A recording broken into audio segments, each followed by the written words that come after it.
हिवाळी अधिवेशनात माजी अर्थमंत्री सुधीर मुनगंटीवार यांची सरकारला ठाम कानोघडणी. सत्ता पक्षातील नेत्यांना दिल्या सूचना. नागपूरमध्ये सुरू असलेल्या हिवाळी अधिवेशनाच्या चौकटीत आज माजी अर्थमंत्री आणि ज्येष्ठ आमदार सुधीर मुनगंटीवार यांनी आपल्या पक्षातीलच मंत्र्यांना थेट सभागृहात मार्गदर्शक सूचना देत सरकारला सजग राहण्याचा सल्ला दिला. शेतकरी, वन्यजीव आणि प्रशासनाच्या कार्यपद्धतीवर त्यांनी मुद्देसूद भाष्य करत सत्ताधारी बाकांकडे काही तीव्र प्रश्नही उपस्थित केले. धानाला योग्य भाव न मिळण्याचा मुद्दा अधिवेशनात ठळकपणे मांडताना मुनगंटीवार म्हणाले की विदर्भातच शेतकऱ्यांच्या धानाला योग्य दर मिळत नसेल तर हे अधिवेशन नेमके कोणत्या मुद्द्यासाठी आहे? अशा परिस्थितीत अधिवेशनच निष्फळ ठरते, असा टोला त्यांनी लगावला. शेतकऱ्यांच्या अडचणी दूर करण्यासाठी तातडीने उपाययोजना आवश्यक असल्याचे त्यांनी स्पष्ट केले. वन्यजीव संवर्धनासंदर्भात बोलताना मुनगंटीवारांनी आपल्या खास शैलीत बाजू मांडली. वाघ ज्यांना समजला तेच वाघाची काळजी घेऊ शकतात, ज्यांना वाघ समजतच नाही ते वाघाबाबत बोलणार तरी काय, अशा शब्दांत त्यांनी सूचक उल्लेख करत वनविभागाच्या कामकाजावरही प्रश्नचिन्ह उपस्थित केले. बिबट्यांच्या वाढत्या हल्ल्यांमुळे ग्रामीण भागात निर्माण झालेल्या भीतीबाबतही त्यांनी गंभीर चिंता व्यक्त केली.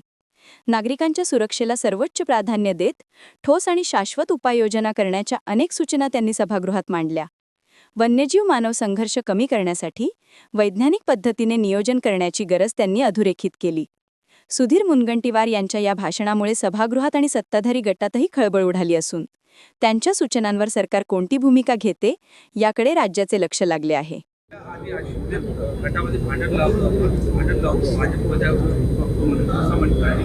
नाही, हे कोणी म्हणतो का उद्धव बाळासाहेब ठाकरे? मग ते म्हणतील, त्यांचं काही चूक नाही आहे.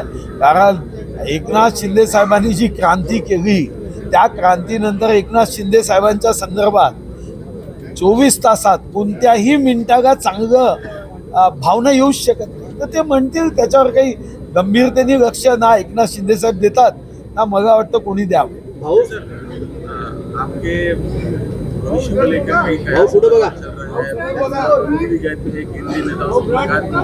आपने विधानसभा के अंदर वो विधानसभा के बाहर मुख्यमंत्री के सामने अपनी अपेक्षाएं भी रखी. ऐसे देखते हैं सर कब ये जो निर्वाह चल रहा है? ऐसा मैंने कभी अपेक्षाएं नहीं रखी. मैंने ये कहा कि मुझे पद मत दो, जनता का काम करो, जनता को न्याय दो. इसलिए मुझे नहीं लगता कि मैं कोई पद के लिए काम करता हूँ. मैं जनप्रतिनिधि हूँ, जनता ने चुन के दिया है. पद के लिए काम करना ये मेरे फिक्रत में नहीं है. देखो, जो पार्टी जिम्मेदारी देंगी वो उसका निर्वाह करूंगा. अभी मैं विधायक हूँ तो विधायक करके मैं आवाज उठाऊंगा, गरीबों की, किसानों की. 6 दिन भी रहे तो आवाज उठाऊ. सुधीर भाऊ, महायुती म्हणून 3 पक्षाचे सरकार एकत्रितरित्या काम करतंय. चौथा संघर्ष चव्हाट्यावर आला होता. तसाच संघर्ष आता आपण रायगड जिल्ह्यामध्ये पाहतोय. सुरुवातीपासून जेव्हापासून महायुती गठीत झाली आहे तेव्हापासून रायगड जिल्ह्यामध्ये विशेषतः 2 पक्षांमध्ये फार मोठा वाद पाहायला मिळतोय. आज कॅश कांड घोटाळा माजी विरोधी पक्षनेते अंबादास दानवे यांनी ट्विट करून पुढे आणलेला आहे. नाही, असा आहे वाद हा तर जेव्हा काँग्रेसची निरंकुश सत्ता होती तेव्हाही वाद असायचे. वाद हा मनुष्य स्वभावाला अभिप्रेत असा हा आमच्यामध्ये असणारा एक गुण आहे. गुण म्हणा किंवा त्याला दुसरा शब्दही वापरता येईल. तर साधारणतः एका पक्षात वाद असणं, 2 पक्षातल्या कार्यकर्त्यांमध्ये वाद असणं, महाविकास आघाडीमध्ये वाद असणं, वाद याचा अर्थ एकमेकाच्या संपवण्याच्या भावनेपर्यंत येऊ नये.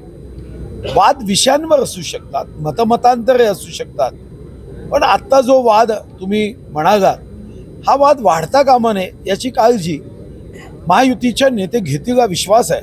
सुधीर भाऊ, आपण विदर्भ समर्थक आहात. माजी प्रदेशाध्यक्ष आणि महसूल मंत्री चंद्रशेखर बावनकुळे यांनी या विदर्भ मुद्द्याला हवा दिली आहे. वेगळ्या विदर्भाच्या समर्थक आहात आपण. काल बावनकुळेंनी म्हटलंय की वेगळ्या विदर्भाच्या संदर्भात त्यांनी वक्तव्य केलंय. काय वक्तव्य केलं? ते समर्थक आहेत एकंदरीत व्हावं असं. भारतीय जनता पार्टीनी जो भुवनेश्वरमध्ये केंद्रीय कार्यकारिणीमध्ये ठराव केला आहे तो ठराव तर अजून मागे घेतलेलाच नाही आहे ना. मग तो ठराव भाजपचा कायम आहे. फक्त एवढंच आहे की 14 मध्ये आम्हाला स्पष्ट बहुमत एखाद्या राज्याचा ठरावासाठी करता येईल असं बहुमत नव्हतं. आणि आम्ही ज्यांच्यासोबत सरकार बनवतो ते पक्ष कधीही या बाजूनी समर्थन द्यायला तयार नव्हते.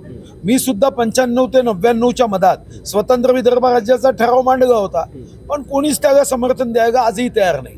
आजही आदित्य ठाकरे साहेबांनी स्वतंत्र विदर्भ राज्याचा ठराव मांडावा विधानसभेत. गुरुवारी सत्तारूढ पक्षाची आज चर्चा आहे, गुरुवारी विरोधी पक्षाची आहे. त्यांनी स्वतंत्र विदर्भ राज्याच्या मागणीचा ठराव आदित्य ठाकरे साहेब किंवा त्यांच्या पक्षांनी मांडावा. मी समर्थन देईन. पूर्व विदर्भामध्ये 10